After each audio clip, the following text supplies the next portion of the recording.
Bine v-am găsit, dragii mei, din Zodia Balanță, oriunde v-ați afla. Bine ați venit tuturor pe canalul meu, Tarot Flor de Loto. Numele meu este Nina, pentru cei care nu mă cunosc. Și ca de obicei mă bucur să vă am alături atât pe dragii mei abonați, cum de asemenea și pe cei care poate sunteți pentru prima oară aici pe canal. Azi voi face o lectură atemporală, așa cum v-am obișnuit, o lectură fără limită de timp, pe care voi să o puteți urmări oricând doriți sau atunci când apare în viața voastră. Desigur, dragii mei, nu trebuie să uitați că este totuși o lectură generală și că voi sunteți cei care vă construiți viitorul, așa că vă rog din suflet să luați decât acele mesaje care rezonează cu voi, iar restul lăsați-le să zboare în univers, pentru că sigur sunt pentru alte energii, pentru alte persoane care, într-o mai mică sau mai mare măsură, au o legătură cu Zodia Balanță. Înainte de a începe lectura propriu-zisă, trebuie să fac un anunț important vis-a-vis de anumite canale apărute așa ca ciupercuțele după ploaie, canale care au cel puțin unul din câte am văzut eu, posibil să mai apară, dar unul care are aceeași denumire ca și canalul meu, Tarot Flor de Loto, așa se și numește, dar care nu mă reprezintă. Nu sunt singurul canal oficial, este acesta, iar pentru a nu cădea în tot felul de propuneri înșelătoare, acest canal al meu, după cum bine ați văzut, are poza mea la profil și la fiecare lectură pe care eu o fac, la fiecare videoclip, în partea dreaptă jos, apare sigla canalului. Da? Așa că vă rog din suflet să nu cădeți în tot felul de promisiuni, tot felul de lucruri care să vă inducă în eroare. Nu am alt canal de YouTube, este singurul meu canal oficial. Asta pentru ca voi să știți exact cam cum stau lucrurile. Revenind la lectura pentru voi, dragilor, toți cei care aveți soare, lună, Venus, ascendentul sau oricare alt aspect astral important pentru voi din harta voastră natală, atunci această lectură este de asemenea și pentru voi. Și haideți să vedem care este situația voastră, dragilor, cu acest minunat oracol al ceștii de cafea. Se pare că unii dintre voi avem aici mai multe variante.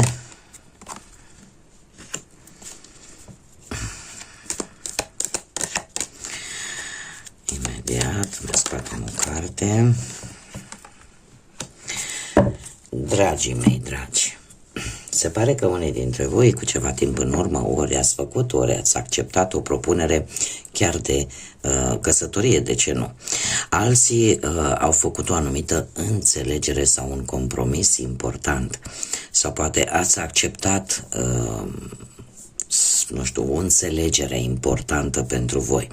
În prezent, cu această carte, Rechinul,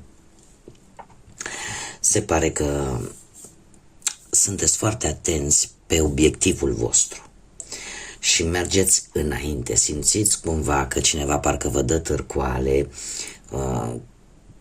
sau poate se comportă într-o manieră destul de suspectă pentru voi, dar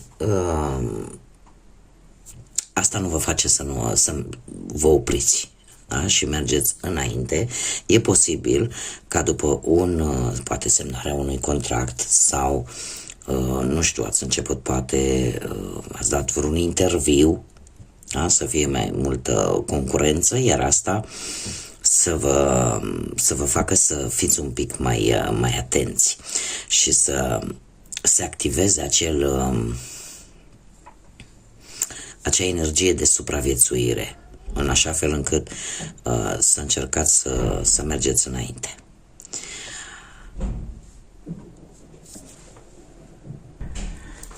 Următoarea perioadă pentru voi, dragilor, vine cu un mic avertisment. Se pare că cine vă dă vouă târcoale nu o să se lase așa ușor cu una, cu două și va încerca ori să vă ia postul, ori să vă deposedeze de ceva, ori pur și simplu poate vă consumă energie sau poate vă consumă timp. Da, indiferent despre ce vorbim, pentru voi sunt importante aceste lucruri. sau poate ceva material, da? Și lucrul ăsta voi să-l simțiți, să vă simțiți oarecum un pic amenințați sau pur și simplu să simțiți că nu puteți avea încredere într-o anumită persoană. Sau e posibil, dar eu simt că nu chiar atât de intens, unii dintre voi, să nu prea aveți încredere poate în voi. Ar trebui să vă folosiți mai mult inteligența, instinctele și să nu vă îndepărtați de ai voștri. Să nu vă îndepărtați de cei sau să țineți aproape de voi pe cine cunoașteți voi mai bine, în cine aveți voi cea mai mare încredere. Vine o perioadă în care ar fi bine ca persoanele nu venite în viața voastră să le tratați cu un pic de precauție. Mergem mai departe și haideți să vedem ce ne spune acest tarot al zânelor. Ce vine pentru voi, dragii mei, din balanță în următoarea perioadă? Și începem cu viața profesională.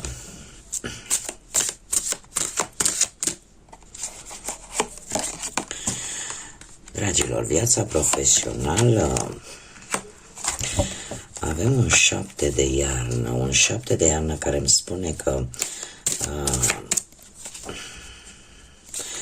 nu știu dacă a trebuit să faceți niște alegeri în ceea ce privește munca, poate niște oferte de muncă care au venit, da? Sau poate anumite situații care au implicat luarea unor decizii. Alții e posibil să nu fi văzut lucrurile foarte clar, tocmai pentru că cumva adevărul nu, sau realitatea nu vă cam plăcea, sau nu prea erați de acord, sau parcă nu vroiați să vedeți de fapt care este realitatea. Atunci acest 7 de iarnă mie îmi spune că ați traversat o perioadă în care poate șefii nu aveau încredere în voi, sau poate voi, dacă să erați în poziția șefului, a trebuit să aveți un pic grijă poate cu angajații voștri, da? Aici a fost vorba de niște trădări posibil, niște înșelăciuni, poate niște minciuni, iar unii dintre voi e posibil chiar să fi știut de toate aceste lucruri, dar ați avut o teamă. Ați avut o teamă poate de o confruntare sau poate pur și simplu nu ați vrut să vedeți realitatea așa cum am mai spus. 5 de iarnă în prezent îmi spune că ar trebui să vă îndepărtați de acele asocieri necinstite, să-ți dai seama de fapt că cei în care tu ai avut încredere, de fapt, nu-ți vor aduce nimic bun. Cumva, în acest moment, unii dintre voi chiar vă dați seama că ceva nu merită încrederea voastră, că e o situație profesională, că sunt niște persoane de la locul de muncă, da? Cumva îți dai seama de aceste lucruri și bine ar fi dacă nu o faci, dacă deja nu ți-ai dat seama cumva că ar trebui să te îndepărtezi de toate aceste asocieri. Și poate să fie valabil chiar și pentru cei care aveți propria firmă și poate vi s-a propus, nu știu, o asociere cu altcineva. Perioada următoare pentru voi vine cu un 5 de primăvară, cu schimbări, dragii mei, cu schimbări majore. Acest 5 de primăvară se pare că vor persista un pic anumite conflicte în ceea ce privește viața voastră profesională, în care fiecare își va susține punctul de vedere. Unii dintre voi veți avea parte de niște sentimente un pic contradictorii vis-a-vis de anumite persoane și de multe ori poate chiar vis-a-vis de voi. Ceea ce nu mă miră. De ce? Pentru că voi, dragilor, din balanță, în permanență, având acea necesitate de a avea un echilibru cam în majoritatea planurilor vieții voastre, inclusiv în cel profesional, cumva simțiți câteodată că pierdeți controlul asupra unei situații, ceea ce poate provoca anumite certuri. Da? De ce? Pentru că vă decideți un pic mai greu, poate. Și aici avem niște opinii total diferite vis-a-vis de o situație. Iar asta se pare că va aduce mici tensiuni la locul de muncă. Haideți să vedem cu bănuții cum stați. Cu bănuții, hopa, ia să vedem. Un 10 de vară.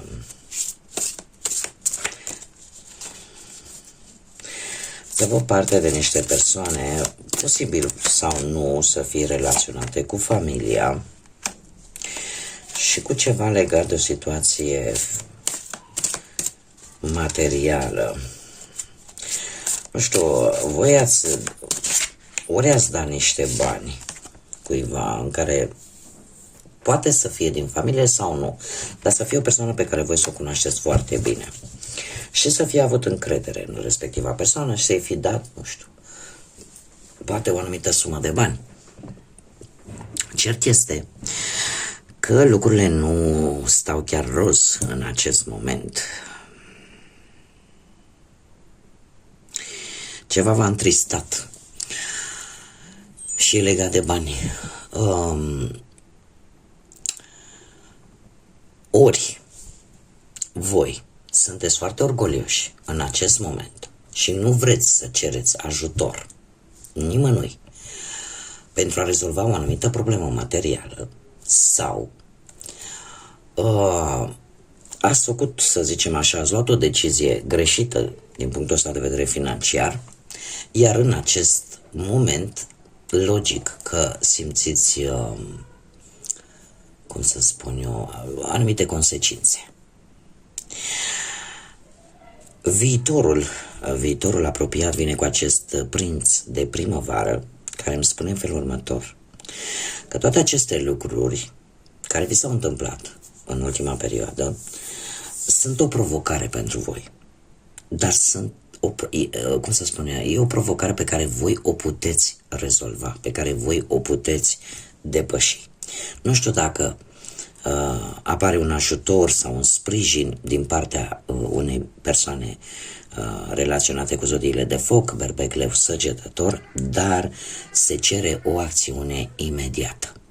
Da? Se cere acțiune și eu aș spune că e posibil să ai parte și de niște mici surprize bănești, dar nu cantități foarte mari, așa că totuși încercați să nu cheltuiți impulsiv în următoarea perioadă și știți cum e, că ce nu ne omoară ne face mai puternici.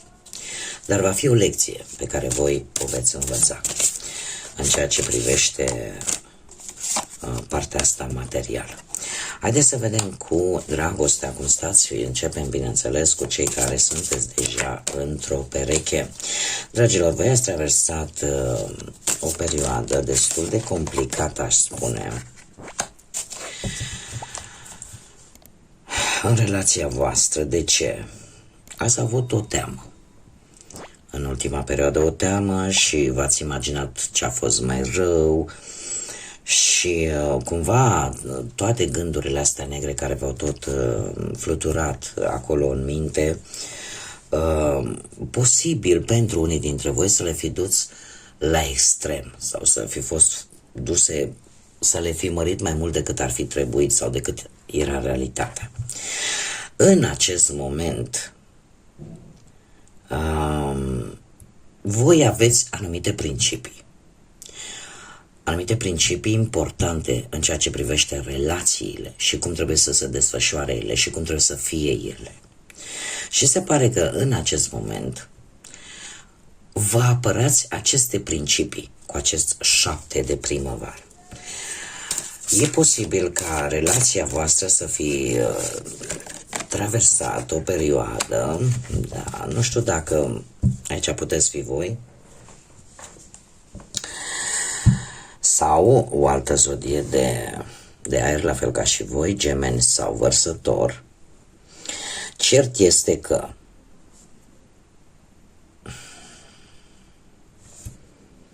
E posibil să fie fost o lipsă de comunicare între voi și perechea voastră.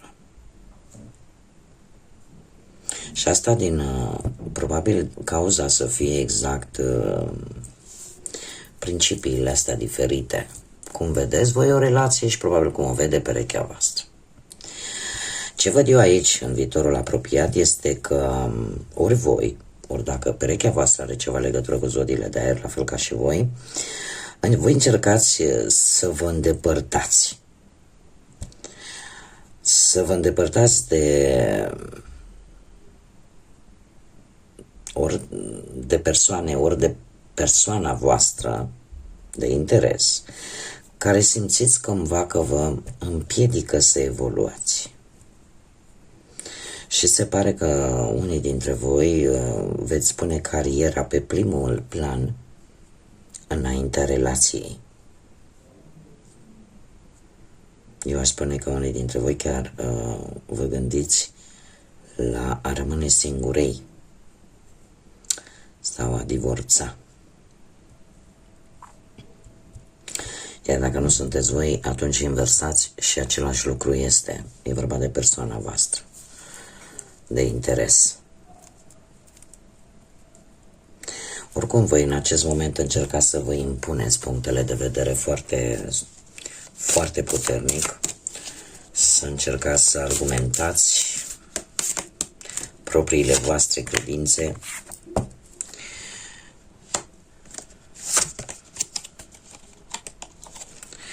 Haideți să vedem cei care sunteți singuri. Cei care sunteți singuri în urma poate a văduviei sau a unui divorț, a unei separări sau pur și simplu nu ați reușit să vă găsiți jumătatea. Dragilor, voi cu ceva timp în urmă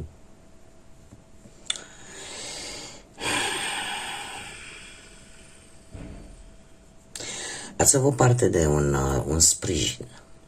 Un sprijin din partea unor persoane bine intenționate și eu aș zice că a fost un sprijin mai mult din partea unor membri ai poate ai familiei sau niște prieteni foarte buni, aproape că îi puteți considera ca și făcând parte din familie. Ați avut încredere în voi și eu aș zice că e posibil ca la locul de muncă să fie apărut cineva, ori vreun amică care,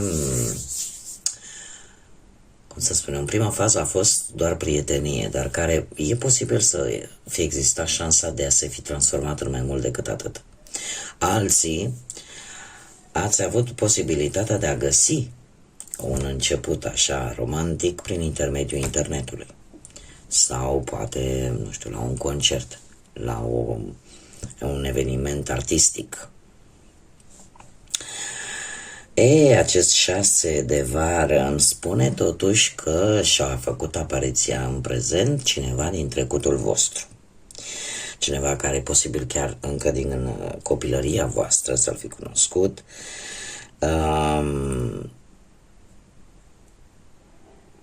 Este unii dintre voi, e posibil ca în acest moment să fiți un pic așa mai nostalgici, tocmai datorită apariției acestui personaj în viața voastră.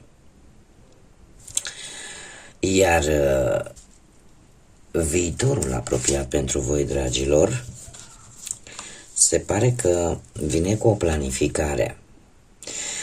Cineva aici își planifică foarte bine următorii pași.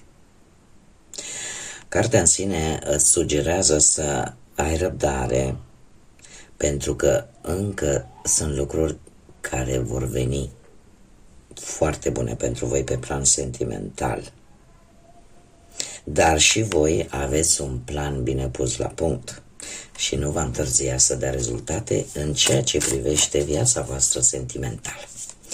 Și haideți să vedem și un mesaj general pentru dragii mei din Balanță, și avem intuiție. Se pare că ascultă-ți propriul cântec din sufletul tău, ai încredere în intuiția ta, așa cum cum să zic, cum o faci cu un drum pe care îl cunoști cel mai bine. Da? Se spune că drumul cel mai scurt e cel pe care îl cunoști cel mai bine. Încearcă să ieși un pic din viața asta atât de ocupată și să petreci un pic de timp singurel-singurică, pentru că în felul ăsta îți vei da seama de fapt că ești unic și că meriți să fii iubit sau iubită. Este ca și cum, eu aș spune că mulți dintre voi aveți nevoie de liniște. Aveți nevoie de liniște, aveți nevoie de natură, să vă relaxați, să încercați să comunicați, să formați acea legătură atât de importantă cu mediul înconjurător, cu natura, și în felul ăsta să te reculegi și să-ți recapeți acea energie pozitivă de care probabil că unii dintre voi aveți nevoie. Bun, dragii mei, aceasta a fost lectura pentru voi. Eu vă mulțumesc din suflet pentru atenția acordată, vă mulțumesc pentru like-uri, pentru distribuiri, pentru comentarii, pentru faptul că vă abonați. Îi invit și pe toți cei care încă nu au făcut-o să se aboneze, să ne întâlnim aici cu toții, ca de fiecare dată, la fiecare lectură. Până data viitoare când ne vom reîntâlni, eu vă doresc tot binele din lume, să aveți grijă cu canalele fake și, desigur, să aveți parte de tot ce e mai bun, de multe, cum am spus, de multă energie pozitivă, de multă lumină, atât în suflete cât și în gânduri. Până data viitoare, să fiți iubiți, dragilor!